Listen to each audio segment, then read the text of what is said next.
ಹಿಪ್ಪಲಿ ಗಿಡವನ್ನು ನೀವು ಮನೆಯಲ್ಲಿ ಹೇಗೆ ಆರೈಕೆ ಮಾಡ್ಬೋದು, ಹೇಗೆ ಬೆಳೆಸಬಹುದು ಅಂತ ನೋಡೋಣ. ಹಿಪ್ಪಲಿ ಗಿಡಕ್ಕೆ ಹೆಚ್ಚು ಸೂರ್ಯನ ಬೆಳಕು ಬೇಡ, ಹಾಗಾಗಿ ಇದಕ್ಕೆ ಸ್ವಲ್ಪ ನೆರಳೇ ಬೇಕಾಗತ್ತೆ ನೀವು ಮನೆಯಲ್ಲಿ ಬೆಳೆಸೋದಾದರೆ. ಮತ್ತು ಇದನ್ನು ಬೆಳೆಸಿ ನೀವು ಹಣ್ಣು ಬರುತ್ತಲ್ಲ, ಅದಾಗಿ ಒಂದು 2 ತಿಂಗಳಾದ ಮೇಲೆ ನೀವು ಅದನ್ನು ಕೊಯ್ಯಬಹುದು. ಕೊಯ್ದ ಮೇಲೆ ನೆರಳಿನಲ್ಲಿ ಅದು ಪೂರ್ತಿ ಒಣಗಿ ಕಪ್ಪು ಬಣ್ಣಕ್ಕೆ ತಿರುಗುತ್ತಲ್ಲ, ಅಲ್ಲಿಯವರೆಗೂ ನೀವು ಇದನ್ನು ನೆರಳಲ್ಲಿ ಒಣಗಿಸಿ ನಂತರ ಉಪಯೋಗ ಮಾಡಬಹುದು. ಹಾಗಾದರೆ ಇದನ್ನು ಬೆಳೆಸೋದು ಹೇಗೆ ಅಥವಾ ವೃದ್ಧಿ ಮಾಡೋದು ಹೇಗೆ ಅಂತ ನೋಡಿದ್ರೆ, ಒಂದು 5-6 ಗಂಟುಗಳಿರುವಂತಹ ಕಾಂಡವನ್ನು ತಗೊಳ್ಳಿ, ಆ ಎಲೆಗಳನ್ನೆಲ್ಲ ತೆಗೆದು 2 ಗಂಟುಗಳು ಮಣ್ಣಿನ ಒಳಗೆ ಹೋಗುವ ಹಾಗೆ ನೆಟ್ಟು, ನಂತರ ನೀವು 1 ದಿನ ಬಿಟ್ಟು 1 ದಿನ ನೀರನ್ನ ಹಾಕ್ತಾ ಬರಬೇಕು. 3ರಿಂದ 4 ವಾರದಲ್ಲಿ ಇದರ ಬೇರುಗಳು ಬರೋಕ್ಕೆ ಪ್ರಾರಂಭ ಮಾಡುತ್ತೆ. ಅದಾದ ನಂತರ ನೀವು ಮಳೆಗಾಲದಲ್ಲೇ ಇದನ್ನು ಇನ್ನೊಂದು ಪಾಟ್ಗೋ ಅಥವಾ ನೆಲದಲ್ಲೋ ನೀವು ಅದನ್ನು ಹಾಕ್ಬೋದು. ನಂತರದಲ್ಲಿ ಕೂಡ ಇದಕ್ಕೆ ಹೆಚ್ಚಿನ ನೀರಿನ ಅವಶ್ಯಕತೆ ಇರಲ್ಲ. ಹಾಗಾಗಿ ವಾರದಲ್ಲಿ 2 ದಿನನೋ ಅಥವಾ 1 ದಿನ ಬಿಟ್ಟು 1 ದಿನನೋ ನೀವು ನೀರು ಹಾಕೋಕ್ಕೆ ಪ್ರಾರಂಭ ಮಾಡಬಹುದು. ಒಂದು ಸಾರಿ ಇದು ಚೆನ್ನಾಗಿ ಬೆಳೆಯೋದಕ್ಕೆ ಆರಂಭ ಆದಮೇಲೆ ಅದಾಗೇನೆ ಪ್ರಸಾರ ಆಗೋಕ್ಕೆ ಶುರುವಾಗುತ್ತೆ. ನಾನು ಆಗಲೇ ಹೇಳಿದ ಹಾಗೆ ಇದು ನೆಲದಲ್ಲೇ ಹರಡಿಕೊಂಡು ಬೆಳೀತಾ ಹೋಗುತ್ತೆ. ಇದಿಷ್ಟು ಇದನ್ನು ನೀವು ಮನೆಯಲ್ಲಿ ಹೇಗೆ ಬೆಳೆದುಕೊಳ್ಬಹುದು ಅಥವಾ ವೃದ್ಧಿ ಮಾಡಬಹುದು ಅನ್ನೋದಕ್ಕೆ ಮಾಹಿತಿ.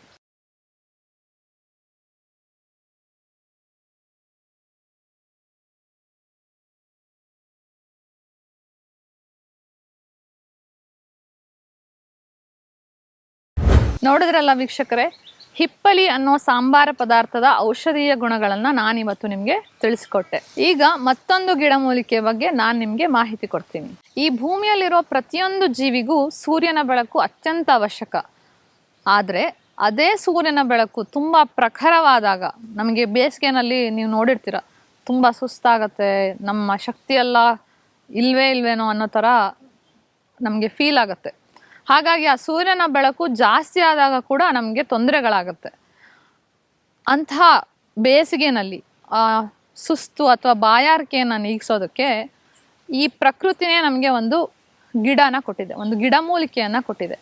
ಆ ಗಿಡಮೂಲಿಕೆಯ ಬಗ್ಗೆ ನಾವಿವತ್ತು ತಿಳ್ಕೊಳ್ಳೋಣ. ನಾನು ನಿಮಗೆ ಇವತ್ತು ಹೇಳ್ಕೊಡ್ತಾ ಇರುವಂತಹ ಗಿಡದ ಹೆಸರು ಲಾವಂಚ. ಬಹುಶಃ ಲಾವಂಚದ ಬೇರು ಎಲ್ಲರೂ ನೋಡಿರ್ತೀರ, ಕೇಳಿರ್ತೀರ ಕೂಡ, ಅಥವಾ ಉಪಯೋಗನೂ ಮಾಡಿರ್ತೀರ.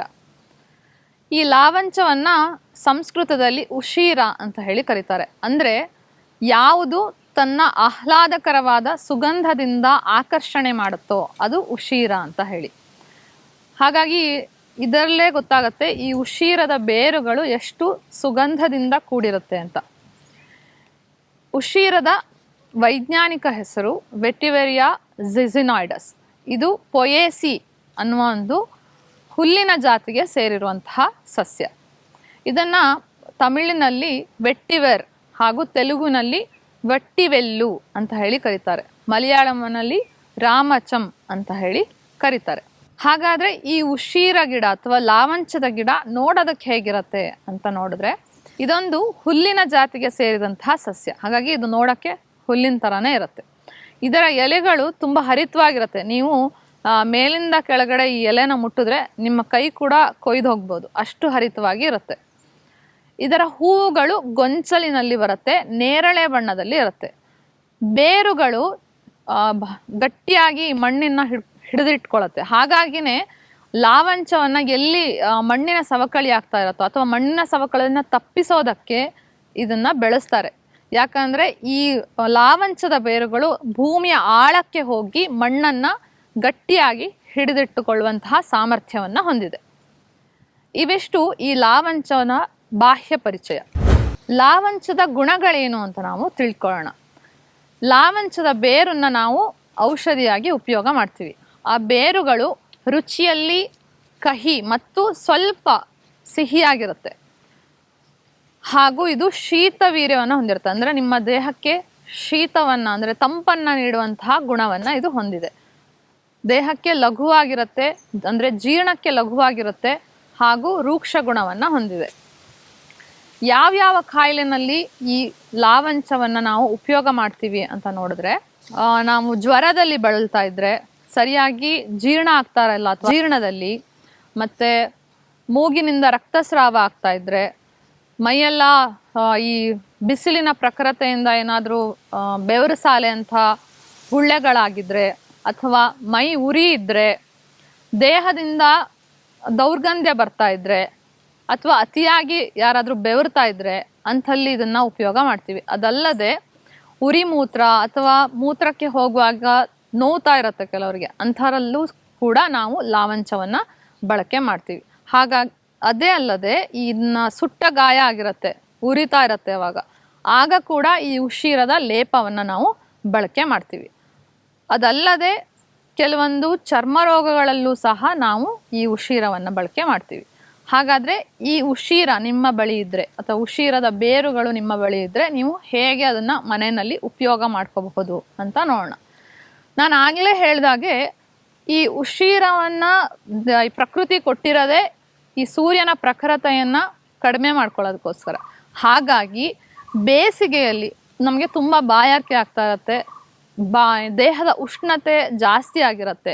ಅಂಥ ಸಂದರ್ಭದಲ್ಲಿ ನೀವು ಬರೀ ನೀರನ್ನು ಕುಡಿಯೋದ್ರ ಬದಲು ಒಂದು ಮುಷ್ಟಿಯಷ್ಟು, ಅಂದರೆ ಒಂದು 250 ಗ್ರಾಮ್ನಷ್ಟು ಉಷಿರದ ಬೇರನ್ನು 1 ಲೀಟರ್ನಷ್ಟು ನೀರಿಗೆ ಹಾಕಿ, ಅಥವಾ 1 ಲೀಟರ್ನಷ್ಟು ನೀರನ್ನು ಬಿಸಿ ಮಾಡಿ ಆ ನೀರಿಗೆ ಉಷಿರದ ಬೇರನ್ನು ಹಾಕಿ ಮುಚ್ಚಿಡಬೇಕು ಆ ಪಾತ್ರೆಯನ್ನು.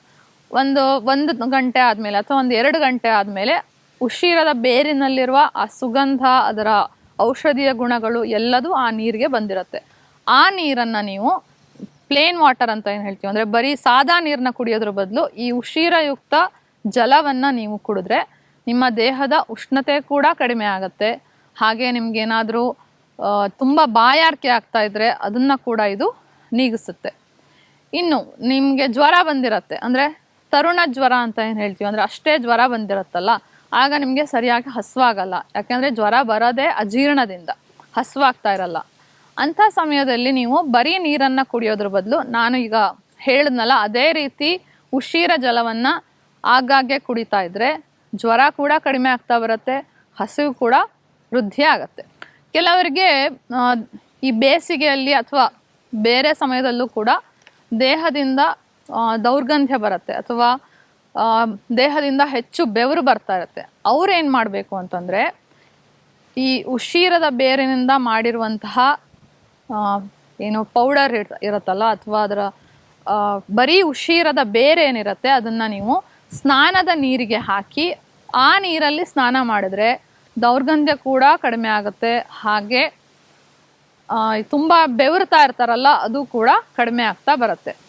ಮತ್ತು ಏನಾದರೂ ನಿಮಗೆ ಸುಟ್ಟ ಗಾಯ ಆಗಿರುತ್ತೆ, ತುಂಬ ಉರಿ ಇರುತ್ತೆ, ಅಥವಾ ಅದರ ಕಲೆ ಇರುತ್ತೆ, ಅಂಥ ಸಮಯದಲ್ಲೂ ಕೂಡ ಈ ಉಷಿರದ ಚೂರ್ಣ ಏನಿರುತ್ತೆ ಅದನ್ನು ನೀರಿನಲ್ಲಿ ಮಿಶ್ರಣ ಮಾಡಿ ಅಥವಾ ಹಾಲಿನಲ್ಲಿ ಮಿಶ್ರಣ ಮಾಡಿ ಅದರ ಲೇಪವನ್ನು ಹಾಕೋದ್ರಿಂದ ಉರಿ ಕಡಿಮೆ ಆಗುತ್ತೆ. ಹಾಗೆ ಆ ಸುಟ್ಟ ಗಾಯ ಕೂಡ ಬೇಗ ಗುಣಮುಖ ಆಗುತ್ತೆ.